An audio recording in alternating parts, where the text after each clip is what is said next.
Ladies and gentlemen, welcome to the first Montana Governor's Challenge Protector Summit. This event is an opportunity for organizations working on suicide prevention for veteran service members and their families to network and learn about statewide efforts to support the work. My name is John Tabb, and I'll be honored to serve as your Master of Ceremonies today. I currently serve as the Suicide Prevention Program Manager at the Montana Department of Health and Human Services and as the team leader for the Montana Governor's Challenge program. I'm also a retired U.S. Army Lieutenant Colonel and combat veteran with 30 years of active federal service. Like you, I'm drawn to this work out of a desire to continue to serve our nation and the men and women who have worn the uniform of the United States military, as well as their family members. I deeply appreciate your participation today in this significant event and hope that you will find it inspiring and useful in the important work that you do. At this time, I'd like to introduce the Apsaalooke Nation Lady Warriors who will present the colors today. They are Janice Snell, U.S. Army, who will be presenting the U.S. flag. Tina Red Star, U.S. Army veteran, who will be presenting the Montana flag. Rose Diebert, U.S. Navy veteran, who will be presenting the Crow flag. And Josie Passis, Navy veteran, who will be presenting the POW flag. Please stand for the presentation of the colors.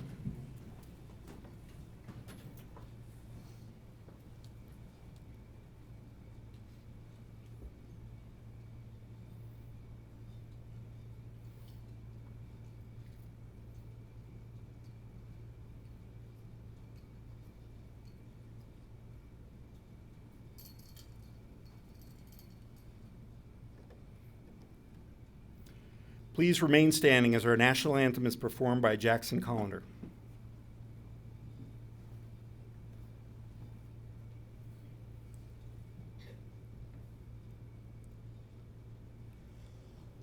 Oh, say, can you see by the dawn's early light what so proudly we hailed at the twilight's last gleaming, whose broad stripes and bright stars through the perilous fight o'er the ramparts we watched were so gallantly streaming, and the rocket's red glare, the bombs bursting in air, gave proof through the night that our flag was still there. Oh, say, does that star-spangled banner yet wave o'er the land of the free and the home of the brave?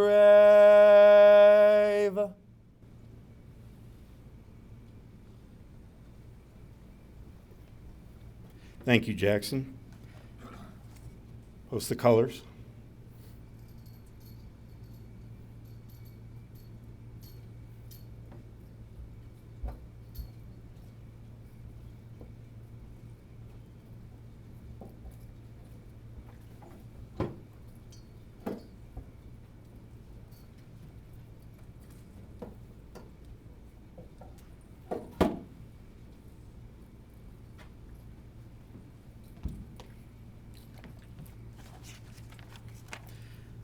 Please remain standing for an invocation provided by Blake Furman, former U.S. Army Ranger and Executive Director of Veterans Navigation Network. Please bow your heads. Heavenly Father, we come to you today with gratitude for the opportunity to gather as protectors, leaders, advocates, and warriors, united in the mission to serve those who have served us. We ask for your wisdom and guidance as we seek to address the challenges facing our service members, our veterans, and their families. May our conversations today be filled with compassion, understanding, and purpose. Let the work we do be guided not by personal gain, but by the deep and unwavering commitment to ensuring no one stands alone in their time of need. Bless this summit and all who've traveled here to take part in it. Give us clarity to see solutions, courage to act decisively, and strength to continue this vital mission. May we be reminded that behind every statistic, every policy, and every discussion, there's a life, a person who has given of themselves so that others may live in safety and freedom. We also take a moment to remember those who we have lost, especially those who have fought battles unseen. Let their memory be the fire that fuels our commitment to prevention, care, and hope. Lord, be with us as we listen, learn, and work together. May this summit inspire action, bring healing, and forge new paths towards a future where every protector finds the support they deserve. In your holy name we pray. Amen. Please be seated.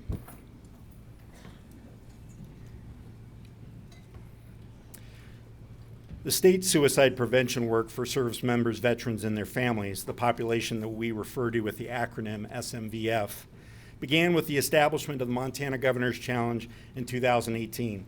It brought together stakeholders representing the Montana Department of Health and Human Services, Montana Department of Veterans Affairs, U.S. Department of Veterans Affairs, and numerous governmental and nonprofit veteran support organizations across the state. The program began focused on two priorities: the identification and screening of SMVF for suicide risk, and connecting at-risk individuals with care and connection. In 2021, the program went through a reset that added a third priority area, which was lethal means safety. The purpose of this summit is to build a stronger, more informed network of support for the SMVF community in Montana. We seek to accomplish this through mapping and integrating SMVF support agencies and peers with statewide resources available in the database, the 211 database. To provide funding opportunities for programs that address one or more of the program's priorities, and to leverage the collective power of governmental and nonprofit organizations and peers to build protective factors around SMVF at risk. I'd like to now present two short video messages from Senator Steve Daines and Senator Tim Sheehy. Hello everyone, welcome to the Protector Summit. Thanks so much for all of your service. I know we have a great group of veterans and currently serving Guard, Reserve folks here with us. As you know, I'm a combat veteran, Iraq, Afghanistan, and elsewhere, so is my wife. So veterans issues and issues related to our military are near and dear to my heart. I'm proud to be serving on the Senate Armed Services Committee and the Senate Veteran Affairs Committee. We need more veterans representing us in the U.S. Capitol. Right now we have about 18% of people serving in the U.S. Capitol were veterans, and that's down from about 75% just a couple decades ago. So it's vital that we get more people involved in our government who served our country, understand the importance of having a combat-ready military, and most importantly, understand the issues of when it's time to come home and take care of our veterans and make sure that we're giving them the care they need. Our veteran suicides are far too high. Please do your part to help get this down. Reach out to your friends from the war, reach out to your comrades in arms, make sure you're staying in touch with them, and if they're having problems, make sure they get help. The stigma of suicide has been stuck with us for far too long.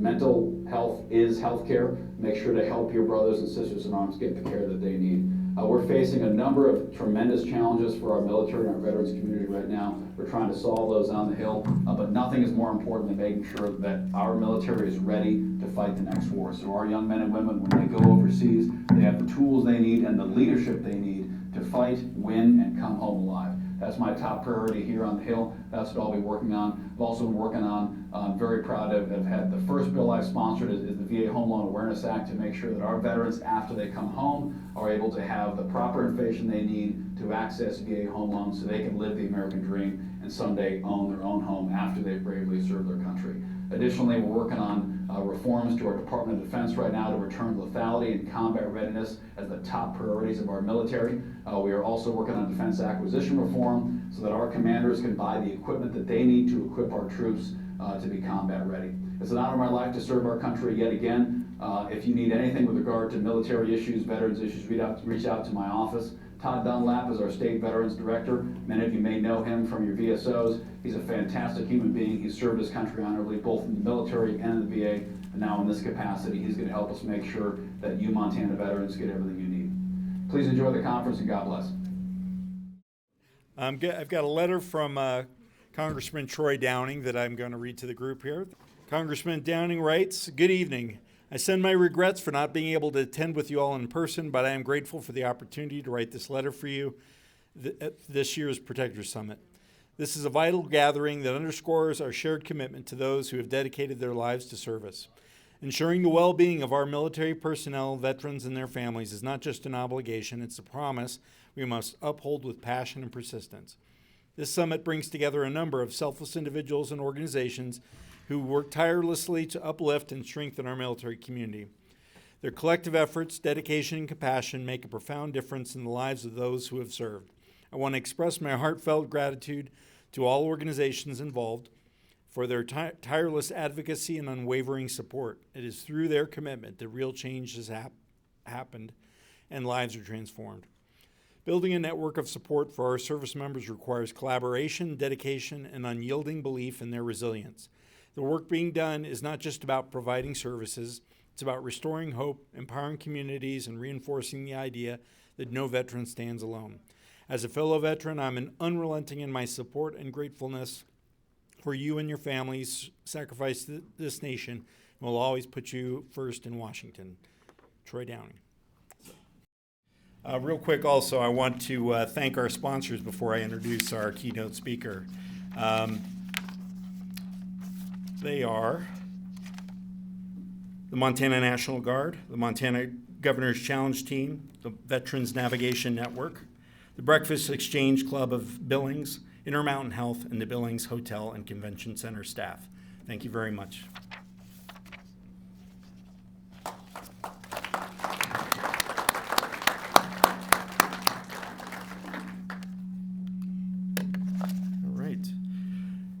Kim Mitchell is a nationally recognized leading advocate for our service members, veterans, and their families, and has recently served as the Senior Vice President for Military and Government Affairs at the National University System and as Senior Advisor and VSO Liaison for the Office of the Secretary of the U.S. Department of Veterans Affairs. Kim is a graduate of the U.S. Naval Academy and served as a surface warfare officer in the United States Navy for 17 years. During her last 2 years of service, she worked for the chairman of the Joint Chiefs of Staff as the deputy director of the Office of Warrior and Family Support. Kim has worked with hundreds of communities and has assisted thousands of organizations to find solutions to address the challenges of transition and reintegration for our service members, veterans, and their family members. Please join me in giving a warm welcome to Kim Mitchell.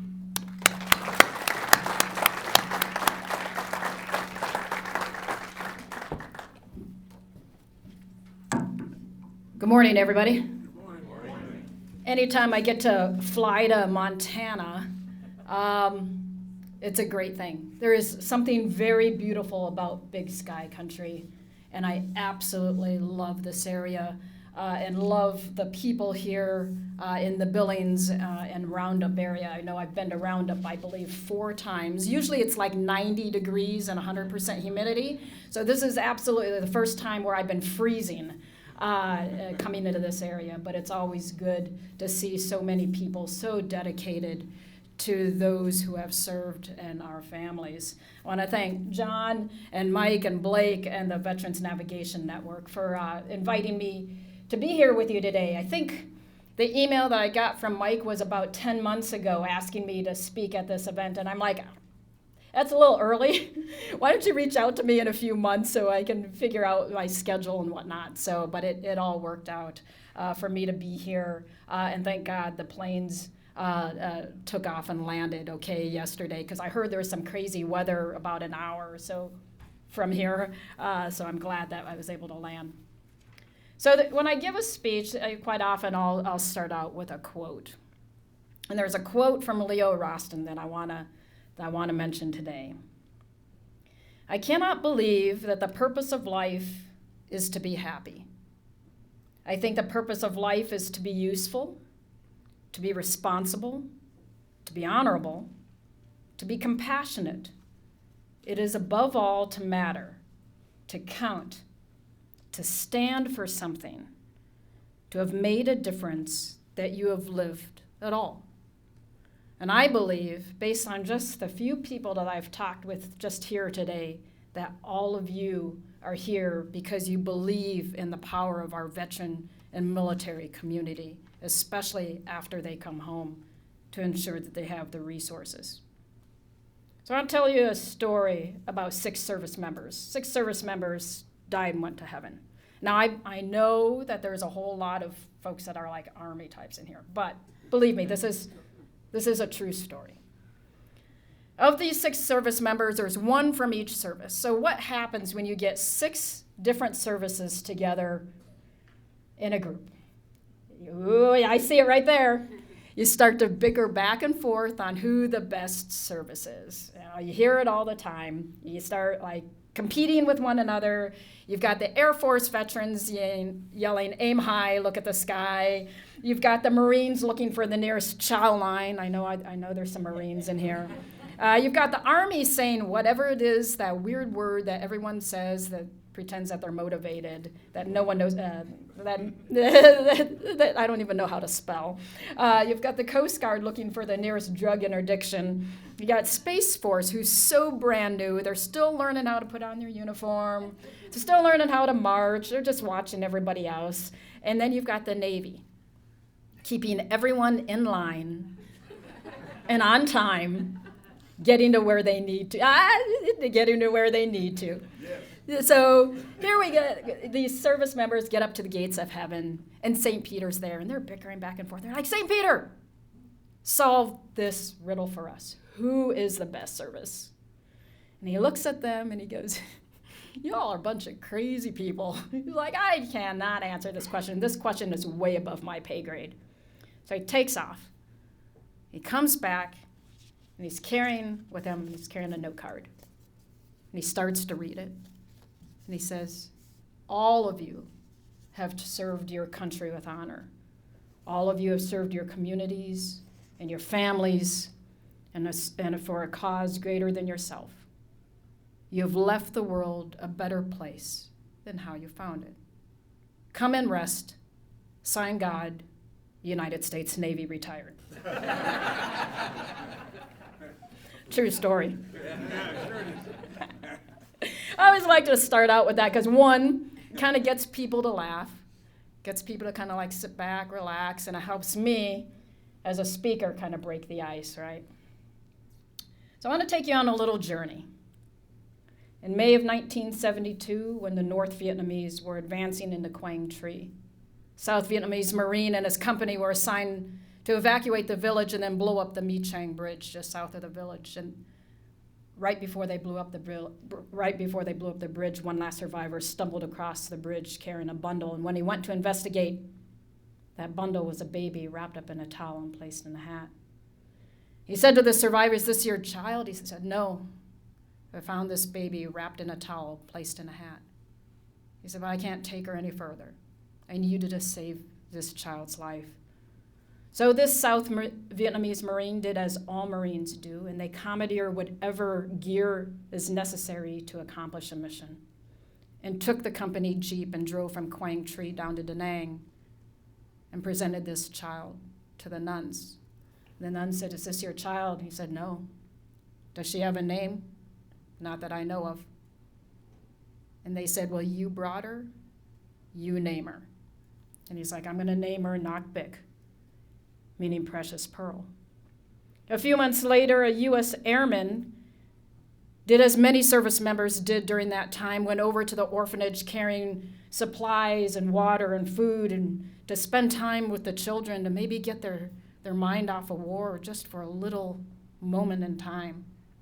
And he brought some supplies over to the Sacred Heart Orphanage, and they placed baby number 899, known as Nak Bik, into his arms. And he fell in love. And in September of 1972, I was adopted and brought to the United States to start my new life as an American.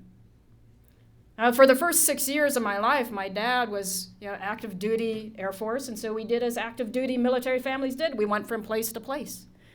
And we went to Cannon Air Force Base in Clovis, New Mexico, and then Lackland Air Force Base in San Antonio. And then my dad retired from the Air Force, and we moved up to where my mom was from, to a place where everyone should spend their childhood, northern Wisconsin. Which, by the way, reminds me a lot of Roundup, Montana, where if you sneeze as you're driving through, you completely miss the town. But in Solon Springs, just as in Roundup, everybody's family. People are willing to go out of their way to ensure that your neighbors are cared for. And that family is what brings communities together. As the only minority in my grade school, middle school, and high school, as you can imagine, there's an age to where kids start to become mean. And for me, that was in 7th grade. For some reason, and I'm not sure, but the first 6 years, they didn't notice. But in 7th grade, they suddenly noticed that I had black hair and my skin was slightly tanner than the rest of theirs. And then they couldn't figure out why I wasn't born in Wisconsin. It wasn't ever a secret that I was born in Vietnam, but I don't know. When President Bush asked me about it, I told him that they must have had brain freeze that year, because I really couldn't figure it out either. But for some reason, they made it a point that I look different. And when I go around the country and I speak, I talk about the power of humiliation. When people make it a point that maybe you don't fit in, and maybe you look a little different. Sometimes that's how our veterans feel after coming home, after spending multiple tours away from their family, and then coming home and sitting in a class, in a college class, with a bunch of 18-year-olds who laugh at that veteran when that veteran may jump at the slam of a door or a flicker of a light. Back to northern Wisconsin, I knew I had a life of service. And so I decided I wanted to apply to the United States Naval Academy. Now, my dad wasn't overly thrilled with that prospect. Yes, he wanted me to go to the Air Force Academy, but I met an admiral in my 10th grade year at a leadership conference.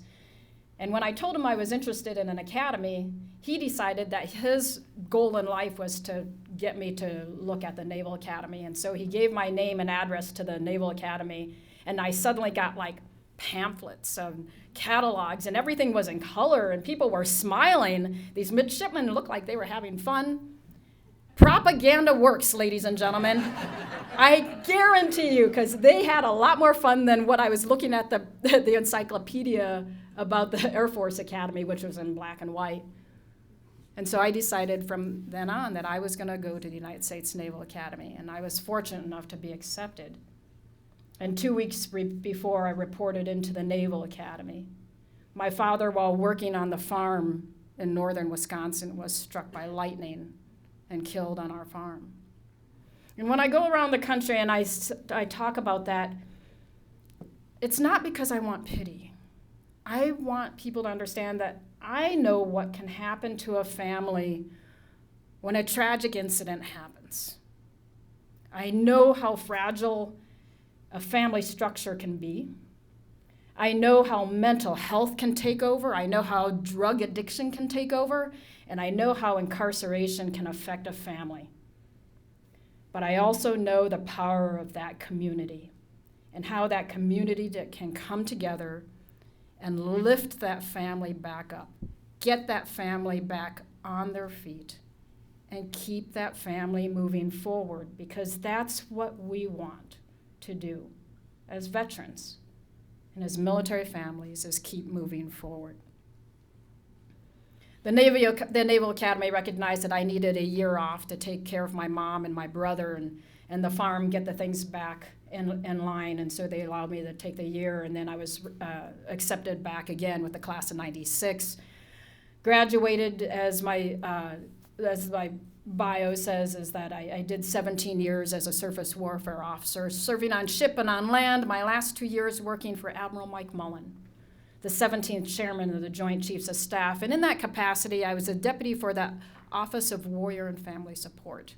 And what he wanted us to do was go around the country looking at what does it take for successful reintegration for our veterans, military families, and our Gold Star families. Because everybody's different. Just because you're a veteran doesn't mean that my needs are the same as your needs, or my challenges are the same as your challenges. So taking a look at all those different resources and laying out what we saw was what we called at that time the model of successful reintegration being the basis of education. It might not be, just an associate degree or a bachelor's degree or a master's degree or a doctorate, but it might be going to truck driver school and getting your CDL. It might be going to culinary arts school and becoming a chef. Whatever it might be just getting that little bump of education. And then it's getting those employers to recognize the skills, values, and competencies that our veterans and the spouses bring to an organization. It's not just about setting us at a desk and telling us to earn money. It's recognizing those values and that teamwork and that experience that we bring to an organization and how we can make that organization better. We know about teamwork. We know about mission accomplishment.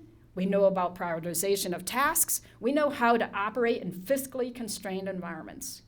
That's the military for you. And if any organization doesn't see the value of that, they're missing out. And by hiring spouses, you're bringing in that same caliber of amazing people into that organization. And then the third leg, you have education, employment, and access to health care, or access to wellness is that third leg. And that's where all of these other resources that communities can bring together. And I've traveled around to over 850 communities, and I can't tell you how many organizations that I've run into that says, oh, we don't serve military. We don't serve veterans. Oh, really? Veterans and military don't use your services? Well, they do, but it's not in our mission statement. Just because military veterans and families is not in your mission statement doesn't mean that you don't serve them. Every organization within communities has the potential to serving and uplifting our military families. After the 2 years I worked with the Joint Chiefs of Staff, I got out of the Navy in 2012 and co-founded a nonprofit called Dixon Center, where I continued to work with organizations for 5 years. And then in 2017, I had the honor of being selected as the president and CEO of Veterans Village of San Diego, where I took care of homeless veterans. Now, going from Washington, D.C., where you're at the 35,000-foot level, to being the CEO of a homeless veteran service provider is suddenly bringing you down to the deck plate level and really taking a look and understanding the needs of our veterans. What happens when a veteran becomes so lost and so bewildered in that place in life where all is gone, where they lose everything from their job, their family, their housing, and they experience homelessness? I tell you, when the veterans that I talked to, almost every single one of them had thought about suicide at one time or another. And it wasn't until they made that decision that they wanted to live that they made that choice to come through a rehabilitation program, to get the rehabilitation services that they need, to get the mental health services that they need. Because sometimes it takes time. It takes time to work with a veteran to get them to a spot like, yes, I believe in you. I believe that you have the capacity to get your life back on track. After VVSD for a few years, I went to National University to be the senior vice president to work on their educational programs. And then in 2022, I was asked to be a senior advisor to the Secretary of Veterans Affairs, getting to work with our VSO communities. Now, I knew about VFW, I knew about DAV, I knew about American Legion, I knew about a lot of these VSOs, but I honestly didn't know everything that our VSOs provide and the support that they provide to our veterans and military and families and the community until I started working with them. And the advocacy that they provide on the Hill, helping to legislate laws and policies that guide what our services are for veterans and military families. It's amazing the nonstop efforts that our VSOs do. And I was talking with Blake and Mike last night at dinner, and I just have a profound respect for our VSO community and all that they do. I tell you, many of you have heard of the PACT Act. That PACT Act would have never gotten passed if it weren't for the VSO community constantly advocating on the Hill to get that passed. The largest expansion of VA benefits and health care to our veterans from Vietnam through Iraq and Afghanistan, those that have been exposed to toxic gases. It's amazing what our VSOs do. You know, Simon Sinek says, and I know probably you all have either watched or heard about that video that he does, The Power of Why. He always says that people don't buy what you do. They buy why you do it. So I ask each one of you to ask yourselves, why is it that you do what you do each and every single day? I guarantee you it's not for the money. But it's because we all believe in the power of our veteran community and what they contribute to our community after service. As I reflect on the last 15 years of being in the veteran community, in the veteran space, the landscape's changed. It really has. If you're an organization that is doing business the same way that you've been doing for the last couple decades, you're probably not being as impactful as you can be now if you're not taking into account the changes in the landscape. Because not only had the needs of our service members and families changed, but technology has changed. There's AI out there, and if you don't think veterans are going to ChatGPT, putting in their symptoms and trying to self-diagnose what's going on, they are. But we all know that ChatGPT is not the be-all, end-all, and there's misinformation on that because it's taking from everything out there on the internet. And there's a lot of stuff on the internet that's just not right. So we need to make sure that our veterans know and have access to the people that can help them. So I want to tell you a story about Dre. Dre was a young veteran that came into VVSD when I was there. He was a National Guard veteran. And he was telling me that he had deployed. You know, and when you're in deployment, you see things and you do things that are sometimes things that you wish you hadn't. And things that cause you to have nightmares at night and question yourself when you come home. And because he was National Guard, when he came home, they were out processing, and they were told by their sergeants, like, hey, if any of you need to go talk to anybody, we can sign up here on a list, and you can go talk to them. But FYI, the rest of us, we're going to go home, so we'll see you later. Well, guess what? How many of those people are signing their name on that list? 0. Right? And so Dre told me he didn't sign up. He's like, I'm not going to be the only one left here. So he didn't sign up.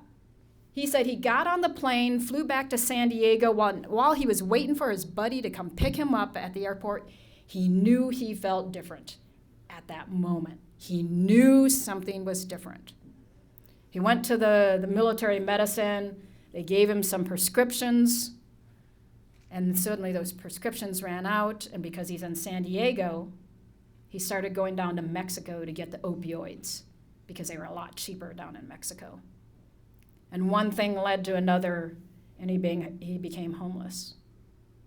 And he decided to end it all and take a whole bunch of medication one day. Thankfully, a friend of his found him and got him into treatment. But it took somebody seeing that. And he told me, he said, you know, I didn't know. He said, should I have signed up? Yeah. But Drayton got the rehab that he needed, and he's working for the federal government. He got a job with VA. And he's happy because he's helping other veterans cope with the things that he was coping with. We need to ensure that we take mental health as seriously as a sprained ankle. I know that when I was in the military, if I sprained my ankle, the corpsman was there like right away. Like, are you doing okay? Do you need to go get an x-ray? Do you need this? Do you need that? But if I was to say, you know what, I'm not feeling so well. Oh, suck it up. You'll be fine. Just work through it. Right? Taking that one extra steps and ensuring that mental health is taken as seriously as a sprained ankle, I think could go a long way in ensuring that our veterans and service members get the treatment that they need when they need it. I know a lot of you have heard of Stand Down, and I know Mike and I were talking about Stand Down. In San Diego, we had a 3-day stand down in the upper ball field of the San Diego High School, and they've been doing it for years and years and years. And when I came over to VVSD in 2017 and took over Stand Down, they were telling me about this veteran named Michael. He had come to 17 stand downs in a row.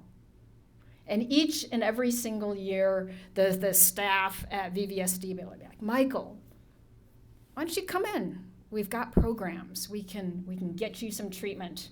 We can get you some job training. We can help you find a job. We can get you back. We can get you into housing. We can help you get an apartment. He's like, nope, I'm good. There's a clothing tent. I can get a new bag of clothes. I can get a haircut. I can get a massage. I can get my showers. Get some sleep on the bunk. Food in my belly. I'm good. And this guy was like 62 years old. He's like, I don't need to come into treatment. He's like, but I'll see you next year. And like, the team was like, all right. So every year they'd ask him. Every year he'd give him the same response. 2017, they asked him again. And he said, you know what? I am sick and tired of you guys asking me, but I'm going to prove you wrong. I'm going to accept your offer. And I will show you that it just doesn't work.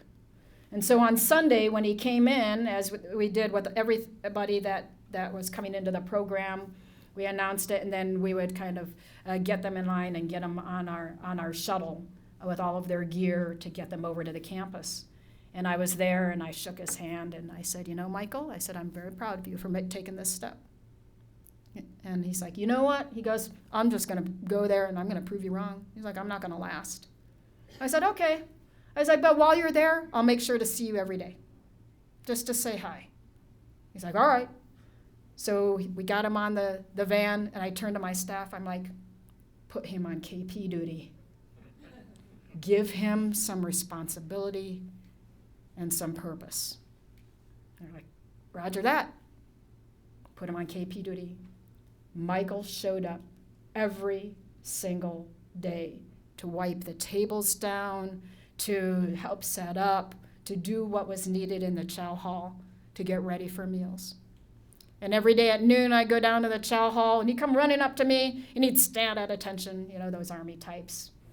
Stand at attention, and he'd bark at me, I'm still here. And I'm like, glad you're still here, Michael. I just wanted to come by and say hi to you. And he's like, you know, I thought about leaving, but he's like, you are so busy. He said, chances are you would drop everything, come out, find me, and drag me back here kicking and screaming. So he's like, I just decided to save yourself the time, and I just decided to stay. And I'm like, well, thank you for that. And I said, I'll see you tomorrow. 6 months after he arrived, he comes up to me and he said, you know what? I'm graduating next week. I was like, I know. I said, I was told. He's like, I bet you didn't think I could make it. And I said, Michael, I knew each and every single day that you would make it. I said, what I needed you to believe was that you would make it. And that's what we need to ensure in our veterans, that they have the power to keep moving forward if we just give them a little assistance. As you know, the Vietnam Veteran Proclamation and the Vietnam Veteran 50-year commemoration has been going on since 2012, and it actually ends this year on Memorial Day. And I know that in Roundup, at least the 4 times that I've been in Roundup, every single time they've done celebrations to honor and recognize our Vietnam veterans and the Vietnam era veterans. And there's been over 10,000 communities that had signed up to honor and thank our Vietnam veterans. And as for me, Vietnam veterans are my why. They're the reason why I keep doing everything that I do, is to give back to them. And the proclamation that I like to read, and those of you that have heard me speak before, and I know there's a few of you in this room today that have, I like to say that the 2 paragraphs in the proclamation that was from 2012, because I think they're really important words. And they probably resonate with a lot of us, especially those who either know Vietnam veterans, related to Vietnam veterans, or friends with Vietnam veterans.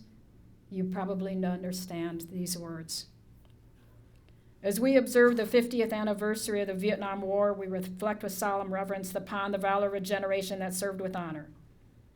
We pay tribute to the more than 3 million servicemen and women who left their families to serve bravely, a world away from everything they knew and everyone they loved.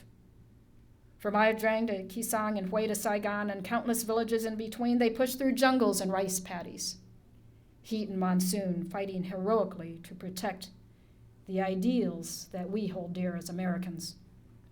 Through the more than decade of combat over air, land, and sea, these proud Americans upheld the highest traditions of our armed forces. As a grateful nation, we honor the more than 58,000 patriots, their names etched in black granite, who sacrificed all they had and all they would ever know. We draw inspiration from the heroes who suffered unspeakably as prisoners of war, yet returned home with their heads held high. We pledge to keep the faith with those who were wounded and still carry the scars of war, seen and unseen.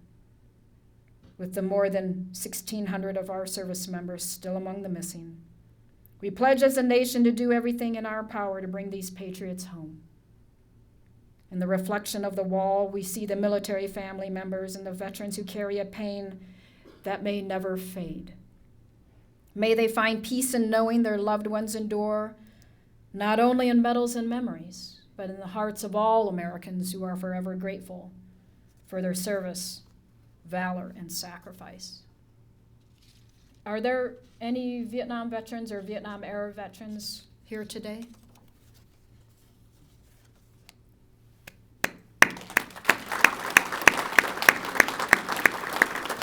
Thank you for your service, gentlemen. Welcome home. As many of you know, there's honor flights that go back to Washington, D.C.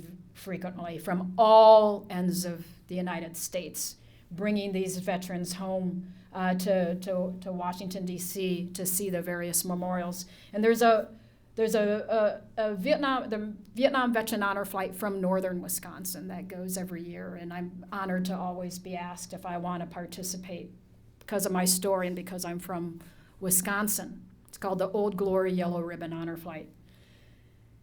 And, you know, you go to Washington National Airport, and if you've seen the honor flights come in, there's always a band, there's flags, there's balloons, there's people lined up to just welcome these veterans as they get off the plane. And you can already tell that the emotion is already up there for these veterans as they disembark the plane.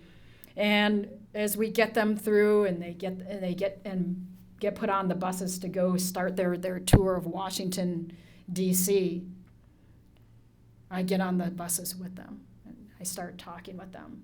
And we go to the Vietnam Veterans Memorial, and for many of them, it's the first time that they've ever seen the names of those that they've served with that never came home. It's the first time that they're able to touch the names on the wall. And from there, they go to the Smithsonian to see the Vietnam War display, and then they go to the Arlington National Cemetery to see the changing of the guard ceremony at the tomb of the unknown soldier. And everywhere they go, there's always people that are there, and they're lined up, and they hug them and they thank them for their service. And we get them back to Washington National, and we get them on the plane, and because I'm part of the program, I'm allowed to get on the plane with them, and they haven't really known, I don't tell them my story at that time before getting on the plane. And when you're on the plane, they get these mail packets from family members and neighbors of letters and cards thanking them for their service and how much they are so proud of them. You know, these letters that they didn't get 50 years ago about how proud of them they are of their service. And so already the emotions are just from the day, those emotions from reading the letters. And the pilot will call me to the front of the plane about 15 to 20 minutes before we land. Now, as a public speaker, there's something to be said when your audience is buckled in and can't leave. But I get up and share with them my story and why their service is so important to me and what their service allowed me to do in serving our country. And after the end of the talk, I get to go, because it's a chartered flight, no one's going to tell you to sit down. So you go through line by line, to row by row, shaking every veteran's hand, thanking them for their service and welcoming them home. And on the first flight, I've done 8 flights now. On the first flight that I was on, midway to the end of the back of the plane, in the middle seat, so I'm already reaching over one veteran. This veteran grabs my hand, and I just pulled it into him. And he was looking down. And I said, "Thank you for your service, sir. Welcome home." And he finally looked up, and there was tears in his eyes. And he said, "You know, I didn't think this day could get any better." He said, "I'd never been to Washington, D.C. before. I'd never been to the Vietnam Veterans Memorial. I'd never been to the Smithsonian, and I certainly had never been to Arlington National Cemetery." And he said, "But here's the thing, is that we had people everywhere we went thanking us for our service." He said, "Something that we did not get when we came home 50 years ago." He said, "So I didn't think this day could get any better." He said, "You just got up and shared with us your story." He said, "Now I can go home. Now I can go home to my wife and my family and tell them I did something good over there." He said, "But please make me a promise." And I said, "Yes, sir." He said, "Everywhere you go, ensure that the people you speak to understand the power of a community and the power of our veterans when they come home, and the need to ensure that those services are provided." And I made that promise. Because we don't make a promise that we don't want or can't keep to our veterans. Now, you all are part of that promise as well, to ensure that our veterans coming home have the services that they need to keep moving forward. Because we are not victims, we're veterans. We never want pity, but we want recognition of our potential. And we never want to hand out. But sometimes life is going to kick us in the shins, and we may stumble and fall. But we need people like you to reach out and give us that hand up, get us back on our feet, dust us off, point us in the right direction, and tell us to keep moving forward. Because that's what we do. Now, the rest of the story with Bao Tran, he and I were reunited on March 29th of 2013, the South Vietnamese Marine that saved my life. He lives in Albuquerque, New Mexico, with his family. March 29th, as you know, is Vietnam Veterans Day. Little did I know when we coordinated that visit in 2013, that was the 40th anniversary of the end of the Vietnam War. There are no such things as coincidences, and I do believe that everything happens for a reason. There is no greater honor than to wear the cloth of our nation. There is no greater need than those of our veterans, military families, caregivers, and survivors. And there is no greater sacred obligation nor noble undertaking that we have as a community than to ensure that our veterans, caregivers, and survivors have access to all of the care and benefits that they have earned after service to our nation, at whatever the cost. God bless America. God bless you. God bless our men and women in uniform, our veterans, our military families, caregivers, and survivors, and God bless our Gold Star families. Thank you again for inviting me here with you today.